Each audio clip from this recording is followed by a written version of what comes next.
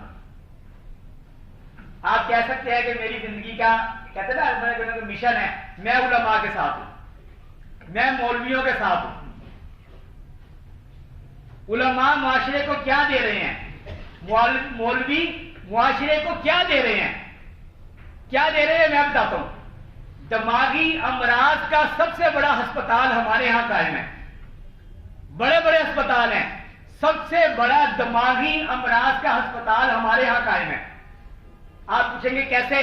میں ابھی بتا دیتا ہوں آپ کو۔ اللہ کے نبی نے فرمایا علیہ الصلوۃ والسلام نے، انسانوں کی تقدیر زمین و آسمان کے بنانے سے 50,000 پہلے لکھ دی گئی ہے۔ یہ سب سے بڑا جملہ ہے آپ کے دماغی امراض کے علاج کے لیے، آپ کو سکون کی زندگی دینے کے لیے، آپ کو اطمینان کی زندگی دینے کے لیے۔ دل کا دورہ کیوں پڑتا ہے؟ ٹینشن ہو گئی، نقصان ہو گیا پیسے کا، دل کا دورہ پڑ گیا، گھر کے اندر کوئی ٹینشن ہو گئی، خدا نہ خواستہ دل کا دورہ پڑ گیا، کوئی بھی نقصان ہو گیا، پریشانی ہو گئی، بلڈ پریشر ہائی ہو گیا، خدا نہ خواستہ برین ہیمریج ہو گیا، آپ کو ایک جملہ سب سے زیادہ اطمینان دیتا ہے جو ہم آپ کو سکھاتے ہیں۔ ہم سے مراد ہم دین کی تعلیمات سے لے کے آپ کو سکھاتے ہیں کہ یہ مقدر میں لکھا ہوا تھا. صرف یہی جملہ انسان، اور یہ جملہ نہیں ہے، یہ ہمارا عقیدہ ہے. یہ بات یاد رکھے، ذمہ داری سے کہہ رہا ہوں، ممبر پہ بیٹھ کے کہہ رہا ہوں. جب کوئی نقصان اگر خدا نہ خواستہ ہو گیا، اس کے بعد یہ تبصرہ کرنا اوہو اگر میں یوں نہ کرتا تو یوں نہ ہوتا، یہ فلانے کی وجہ سے مجھے یہ نقصان ہو گیا، میرے بیٹے کی وجہ سے مجھے یہ نقصان ہو گیا، بیوی نے یہ نقصان کروا دیا، فلاں ملازم نے یہ نقصان کروا دیا، حرام ہے یہ جملہ بولنا. ذمہ داری سے کہہ رہا ہوں، کسی عالم کسی مفتی سے جا کے پوچھ لیں، انشاءاللہ تعالی میری بات غلط نہیں نکلے گی. کسی بھی نقصان ہونے کے بعد یہ تبصرہ کرنا کہ فلانے کی وجہ سے ایسا ہوا، فلاں کام کی وجہ سے ایسا ہوا، حرام ہے یہ جملہ کہنا. ایک مومن کے اوپر لازم ہے کہ وہ ایک ہی جملہ بولے، کیا؟ یہ تقدیر میں لکھا ہوا تھا. اگر کسی نے نقصان کے بعد یہ کہا کہ فلاں وجہ سے ایسا ہوا ہے، اس کا ایمان چلا گیا. عقیدہ تقدیر یہ ہے، وَكَانَ أَمْرُ اللَّهِ قَدَرًا مَقْدُورًا، ہر امر اللہ کے ہاں پہلے سے طے شدہ ہے. کوئی بھی کام ہونے سے پہلے مشورہ کرے، تدبیر کرے، پوری ہوشیاری اختیار کرے، حکمت اختیار کرے، مگر اگر اس کے نتائج برعکس نکل آئے، آپ کی توقعات کے مطابق نتائج نہ نکلے، آپ کی خواہشات کے مطابق نتائج نہ نکلے، تو آپ کو یہ کہنے کا اختیار نہیں ہے کہ فلاں غلطی کی وجہ سے میرا یہ نقصان ہوا ہے. آپ کو یہ کہنا پڑے گا، اگر آپ مسلمان ہیں، آمنت باللہ وملائکتہ وکتبہ ورسلہ والیوم الآخر والقدر خیرہ وشرہ من اللہ تعالی، تقدیر اچھی تقدیر بری من اللہ تعالی، اللہ کی طرف سے ہے. آپ کو یہ کہنے کا اختیار نہیں ہے کہ فلاں غلطی کی وجہ سے فلاں نقصان ہوا ہے. اللہ کے نبی نے فرمایا زمین و آسمان کے بنانے سے 50,000 سال پہلے ہر بندے کی تقدیر لکھ دی گئی ہے. اور یہ آپ کو علماء بتاتے ہیں، یہ آپ کو علماء بتاتے ہیں. اسی لیے میں کہتا ہوں کہ ہمارا بھی دماغی امراض کا اسپتال ہے، ہمارے ہاں بھی علاج کیا جاتا ہے. دماغی مریض ہوگا، دماغی کیڑے کا علاج ہم بھی کرتے ہیں. علماء کے ایسے بہت سارے علمی لطیفے ہیں جو دماغی کیڑے کا علاج کرتے ہیں. مولانا غلام گوشت ہزاروی اسمبلی میں تھے، ایک عورت آ گئی، وزیر، مولانا صاحب ایک سوال کرنا ہے. جی کریں. آپ کہتے ہیں مرد کو 4 شادیوں کی اجازت ہے، عورت کو اختیار کیوں نہیں ہے؟ مرد آپ یہ مساوات کے خلاف کیوں کرتے ہیں؟ مرد کو تو 4 شادیوں کی اجازت دے دی، عورت کو 4 شادیوں کی اجازت کیوں نہیں ہے؟ مولانا نے ایسے دیکھا، علماء کی بصیرت ہے، کہا چلیں ایسا کرے، مسائل کو چھوڑے، میں آپ کو 4 مرد رکھنے کی اجازت دیتا ہوں اور ایک نام میرا بھی شامل کر لیں. اب وہ کبھی ادھر دیکھیں کبھی ادھر دیکھیں. کسی عورت کو کہہ دو کہ میں تجھے کہتا ہوں 4 مرد رکھ لے، کیا حالت ہوگی؟ یہ دماغی کیڑے کا علاج علماء کرتے ہیں. علماء کا بھی خیال کریں، مدارس کا بھی خیال کریں. ان کے پاس تو ہسپتال کو اور بھی مد میں مل جاتا ہے، سب کو مل جاتا ہے. علماء نے صرف آپ لوگوں کے تعاون سے ہی دینی ادارے چلانے ہیں. ان کا خیال کریں. 1000 برائیاں ہوں گی، 1000 خرابیاں ہوں گی، میں علماء کے ساتھ ہوں. یوم ندعو، قرآن نے کہا ہے روز محشر یوم ندعو، ہر بندے کو بلائیں گے کہ اپنے اپنے امام کے ساتھ آ جاؤ، اپنے اپنے امام کے ساتھ آ جاؤ. جس نے دنیا میں جو امام بنایا ہوگا نا، اس کو کہا جائے گا اپنے اپنے امام کے ساتھ آنا. میں علماء کے ساتھ اٹھنا چاہتا ہوں، میں مدارس کے ساتھ اٹھنا چاہتا ہوں. خرابیاں ہوں گی، میں ان کے ساتھ ہوں. مدارس کے علماء کا خیال ہے. واخر دعوانا الحمدللہ رب العالمین.